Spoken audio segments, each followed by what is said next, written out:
Hello friends, welcome to my channel.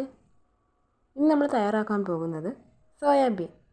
അതിനാവശ്യമായ soybean, തക്കാളി, പച്ചമുളക്, സവാള, കറിവേപ്പില, ഇഞ്ചി വെളുത്തുള്ളി തല്ലിയത്, മല്ലിയില, ഉപ്പ്, മല്ലിപ്പൊടി, മുളക് പൊടി, മഞ്ഞൾപ്പൊടി, ഗരം മസാല, പെരിഞ്ജീരകം, കടുക്, എണ്ണ.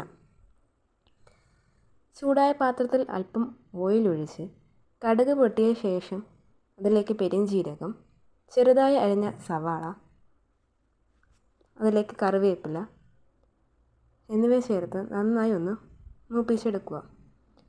അരിഞ്ഞു വെച്ച സവാള, ഇഞ്ചി വെളുത്തുള്ളി തല്ലിയത്, പച്ചമുളക് എന്നിവ ചേർത്ത് ഇളക്കി അല്പനേരം മൂടി വെച്ച് അതൊന്ന് വേവിച്ചെടുക്കാവുന്നതാണ്.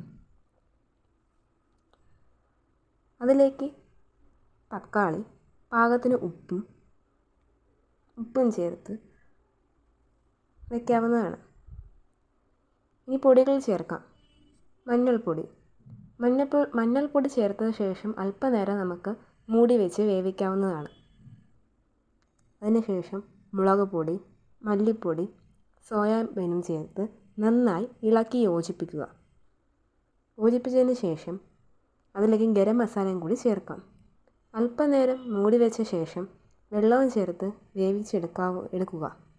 അവസാനമായി മല്ലിയിലയും ചേർത്ത് വിളമ്പിയെടുക്കാവുന്നതാണ്. എല്ലാവരും ട്രൈ ചെയ്ത് നോക്കുക. അടുത്തൊരു വീഡിയോയുമായി മറ്റൊരു ദിവസം കാണാം. Bye friends. നിങ്ങളുടെ അഭിപ്രായങ്ങളും നിർദ്ദേശങ്ങളും കമൻറ്റ് ബോക്സിലൂടെ അറിയിക്കേണ്ടതാണ്.